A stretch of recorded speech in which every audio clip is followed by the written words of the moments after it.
Doctor Agarwal's கண் மருத்துவமனை இலவச கண் பரிசோதனையை வழங்குகிறது. புக் அப்பாயின்மெண்ட் நவ. தாயின் மணிக்கொடி பாரீர், அதை தாழ்ந்து பணிந்து புகழ்ந்திட பாரீர் என்று நாம் தலை நிமிர்ந்து நெஞ்சு நிமிர்த்தி பாடுபட்ட விடுதலை வீரர்களையும் அவர்களது குடும்பத்தினரையும் வணங்கி என் உரையை தொடங்குகிறேன். தமிழ்நாடு சட்டப்பேரவையினுடைய தலைவர் மாண்புமிகு அப்பாவு அவர்களே, துணை முதலமைச்சர் உள்ளிட்ட மாண்புமிகு அமைச்சர் பெருமக்களே, சட்டமன்ற நாடாளுமன்ற உள்ளாட்சி அமைப்புகளின் மக்கள் பிரதிநிதிகளே, தலைமைச் செயலாளர் உள்ளிட்ட அரசு அதிகாரிகளே, காவல்துறை தலைவர் உள்ளிட்ட காவல்துறை அதிகாரிகளே, விடுதலை பெருவிழாவை கொண்டாடும் பேரன்பிற்குரிய தமிழ்நாட்டு மக்களே, உங்கள் அனைவருக்கும் என்னுடைய அன்பான வணக்கம். நாட்டு மக்கள் அனைவருக்கும் எனது மனமார்ந்த விடுதலை நாள் நல்வாழ்த்துக்களை தெரிவிக்கும் அதே வேளையில், நாம் இன்று விடுதலை காற்றை சுவாசிக்க காரணமாய் விளங்கும் தியாகிகளை போற்றி அவர்களது உன்னத நோக்கங்கள் நிறைவேற நாளும் உழைக்க உறுதி எடுத்துக்கொள்வோம். இங்கு பட்டொலி வீசி பறக்கும் நமது தேசிய கொடியை நான் மட்டுமல்ல, அனைத்து மாநில முதலமைச்சர்களும் இந்த நாளில் ஏற்றுவதற்கான ஜனநாயக கடமையை, ஜனநாயக உரிமையை 1974ஆம் ஆண்டு இந்தியாவின் அனைத்து முதலமைச்சர்களுக்கும் பெற்றுத்தந்தவர் நம்முடைய முத்தமிழறிஞர் கலைஞர் அவர்கள். தமிழ்நாட்டை 5 முறை ஆட்சி செய்த முத்தமிழறிஞர் கலைஞரின் வழி நடக்கக்கூடிய திராவிட மாடல் ஆட்சியில் 5வது ஆண்டாக தேசிய கொடியை ஏற்றி வைக்கக்கூடிய வாய்ப்பை நான் பெற்றமைக்கு பெருமை அடைகிறேன். இந்த வாய்ப்பை எனக்கு வழங்கிய தமிழ்நாட்டு மக்களுக்கு எனது மனமார்ந்த நன்றியை தெரிவித்துக் கொள்கிறேன்.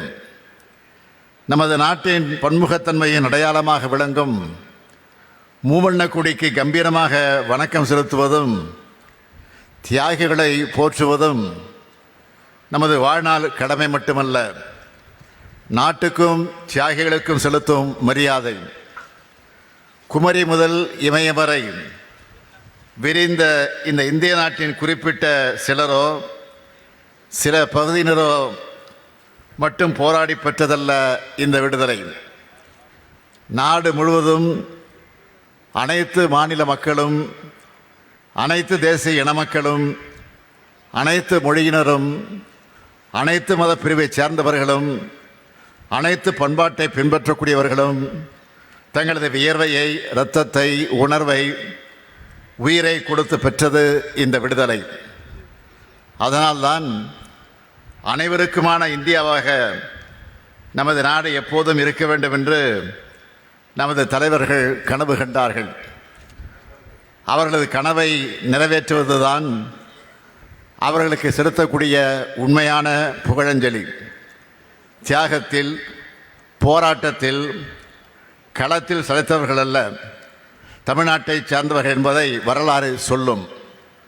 அந்த தியாகிகள் பெயரளவில் நினைவு கூர்ந்து மறப்பவர்கள்ல நாம். அதன் அடையாளம்தான் இன்றைக்கு தமிழ்நாட்டில் பார்க்கும் விடுதலை போராட்ட வீரர்களுக்கான மணிமண்டபங்கள், சிலைகள். இவற்றில் பெரும்பாலும் திராவிட முன்னேற்றக் கழக ஆட்சியில்தான் உருவாக்கப்பட்டன. பாஞ்சாலங்குறிச்சியில் வீரபாண்டிய கட்டபொம்மனுக்கு கோட்டை, மகாகவி பாரதியின் இல்லம், பெருந்தலைவர் காமராசர் மணிமண்டபம், மூதறிஞர் ராஜாஜி நினைவாலயம், தில்லையாடி வள்ளியம்மை மணிமண்டபம், வீர வாஞ்சிநாதனின் உறவினருக்கு நிதி, கப்பலோட்டிய தமிழன் வ.உ.சி. இழுத்த செக்கு நினைவு சின்னமானது, பசுமன் திருமகனாருக்கு மணிமண்டபம், விடுதலை போராட்ட வீரர்களுக்கு இலவச பேருந்து பயணம் மாதந்தோறும் நிதி, தியாகிகள் மணிமண்டபம், விடுதலை பொன்விழா நினைவு சின்னம், மாவீரர் பூலித்தேவர் நினைவு மண்டபம், தியாகி விஸ்வநாததாஸ் வாழ்ந்த இல்லம் புதுப்பிப்பு, மகாவீரர் சுந்தரலிங்கம் வாரிசுகளுக்கு வீடு, நேதாஜிக்கு சிலை, கக்கனுக்கு சிலை, சிப்பாய் புரட்சிக்கு நினைவு தூண் என நாட்டுக்காக உழைத்த தியாகிகளை போற்றிய அரசுதான் திராவிட முன்னேற்றக் கழக அரசு. இந்த வரிசையில் இன்றைய திராவிட மாடல் ஆட்சியிலும் தொடர்ந்து தியாகிகளை போற்றி வருகிறோம். விடுதலை நாளின் 75வது ஆண்டு பெருவிழாவை ஒட்டி வெகு சிறப்பாக நாம் கொண்டாடினோம். செக்கெழுத்து செம்மல் கப்பலோட்டி தமிழன் வ.உ. சிதம்பரனாரை பெருமைப்படுத்தும் வகையில் 13 அறிவிப்புகளை வெளியிட்டு செயல்படுத்தினோம். வ.உ.சி. மறைந்த நவம்பர் 18 தியாக திருநாளாக, திருவுருவ நாளாக அறிவிக்கப்பட்டது. மகாகவி பாரதியார் மறைந்த நூற்றாண்டின் நினைவை முன்னிட்டு 14 அறிவிப்புகளை வெளியிட்டு செயல்படுத்தி உள்ளோம். உத்தரப்பிரதேச மாநிலம் காசியில் பாரதியார் வாழ்ந்த வீட்டை பராமரிக்கவும் புதுப்பிக்கவும் அரசு சார்பில் 18 லட்சம் ரூபாய் ஒதுக்கீடு செய்யப்பட்டு பணிகள் முடிந்து ஒப்படைக்கப்பட்டது.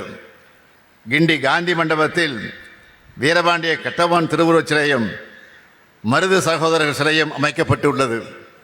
கடலூரில் அஞ்சலையம்மாள் சிலை வைக்கப்பட்டுள்ளது. விடுதலை போராட்ட வீரர்களின் நினைவிடங்களில் ஒளி காட்சிகள் அமைத்திட நடவடிக்கை எடுக்கப்பட்டுள்ளது. காந்தி மண்டபம், அருங்காட்சியகம், பெருந்தலைவர் காமராசர் மண்டபம், பெரியவர் பக்தவச்சல மண்டபம் ஆகியவற்றை மேம்படுத்த 3,36 லட்சம் ரூபாய் ஒதுக்கீடு செய்யப்பட்டுள்ளது. விடுதலை போராட்ட வீரர் தளி பாளையத்தார் மலையாண்டி வெங்கடபதி எத்தலப்பர் அவர்களுக்கு திருப்பூர் மாவட்டத்தில் நினைவு மண்டபம் அமைக்கப்பட்டுள்ளது. தனது வாழ்நாளில் 20 முறை தமிழ்நாட்டுக்கு வந்தவர் அண்ணல் காந்தியடிகள். அரையாடை அணிவது என்ற முடிவை மதுரை மண்ணிலிருந்துதான் காந்தியடிகள் எடுத்தார்கள். இதன் அடையாளமாக சென்னை அருங்காட்சியக வளாகத்தில் காந்தியடிகளின் நினைவுச் சிலையை அமைத்துள்ளோம்.